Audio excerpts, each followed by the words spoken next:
Good morning, and welcome to a walk with Tilly from a quite grey, damp central Portugal. It's mild and pleasant to walk. Okay, so this morning the news that caught my attention was that Rishi Sunak has elected not to go to COP27, the climate change conference, and instead send the Environment Secretary, Theresa Coffey, the genius, the bastion of truth, reliability and efficiency, Theresa Coffey. Sorry if that sounded a little sarcastic. I did my best not to. I didn't really. Okay. There are multiple issues with this.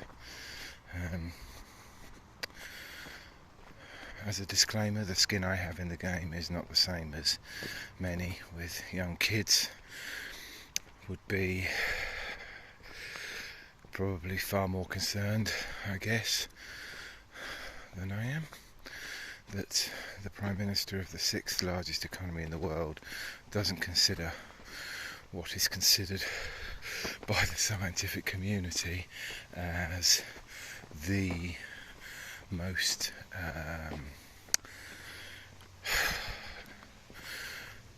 impactful thing happening on the globe as worth a visit. I mean, there's the argument they'll fly there in planes, but if a plane's going to take Theresa Coffey, why not stick the important people on the plane as well? Their argument is that they have, or the argument that Theresa Coffey is currently presenting, which may well be changed 5 minutes later, quite often this is the way, is that in fact the reason he is not attending is because of the importance of the budget, which they are, the financial statement which they are making in November, and therefore he can't spare the time.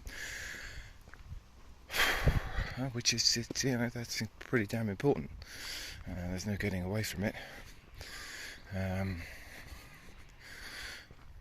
But if our scientific community, the experts in the climate, are to be believed, then not attending is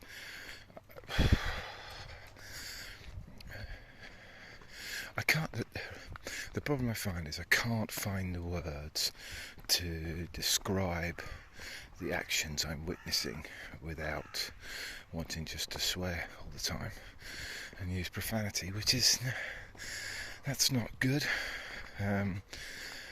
It's a shocking dereliction of your duty to the young citizens of your country.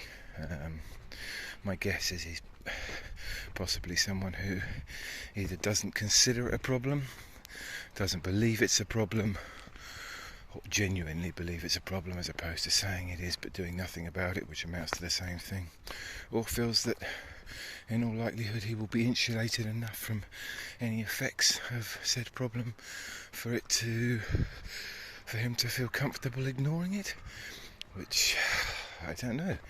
If you've got children, that would seem a very foolish thing to do. I'm not a climate scientist. A bit like I had no expertise in medicine, therefore I know nothing about vaccination or virology other than a very basic reading of information sources which are presented to me. What I am sure of is the people who are being proffered as the experts for the alternative case in these things are very often highly suspicious as being inadequate, firstly to do the job, but also ill-qualified in the specifics of what they're discussing quite often, or have quite obvious conflicts of interest. I'm going to speak more about climate change because it concerns me that it's one of those things where if you make the incorrect decision, undoing it is not just costly, it's deadly, and on a scale that I think for future generations will be shocking. Indeed, it will make the latter stages of my own life probably quite unpleasant. Again, if what the information I'm receiving is good and reliable, and I just haven't seen the evidence to suggest that it isn't.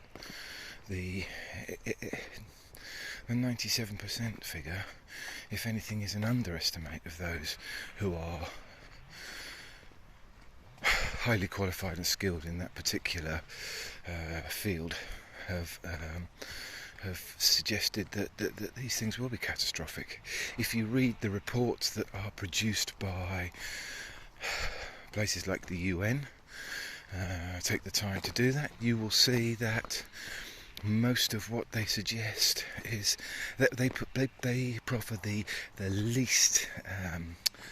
least contentious position of what the likely outcomes of things will be. Now, historically, it would appear that most of them have actually underestimated, not overestimated, these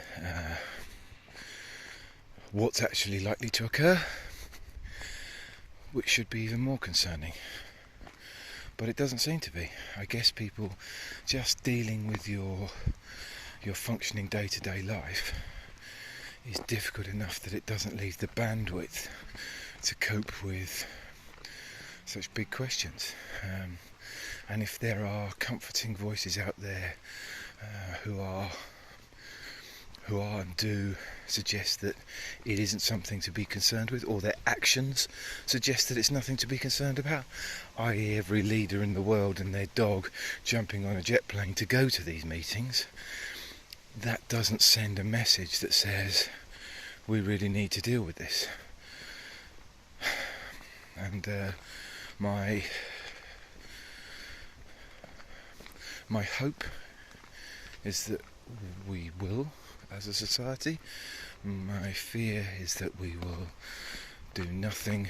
My best guess is that we'll do far too little. Greta Thunberg has a book out shortly.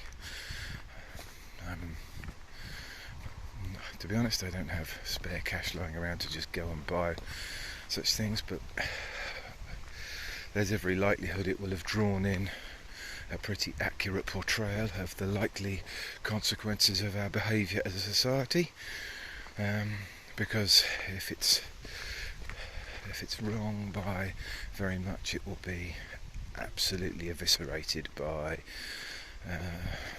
media forces that want to present a different case for whatever reason. But anyway, my thoughts are that really Rishi Sunak should be attending COP27, and that he's not as a dereliction of duty. And those are my ponderances. Feel free to interject with your own in the comments. Bye for now.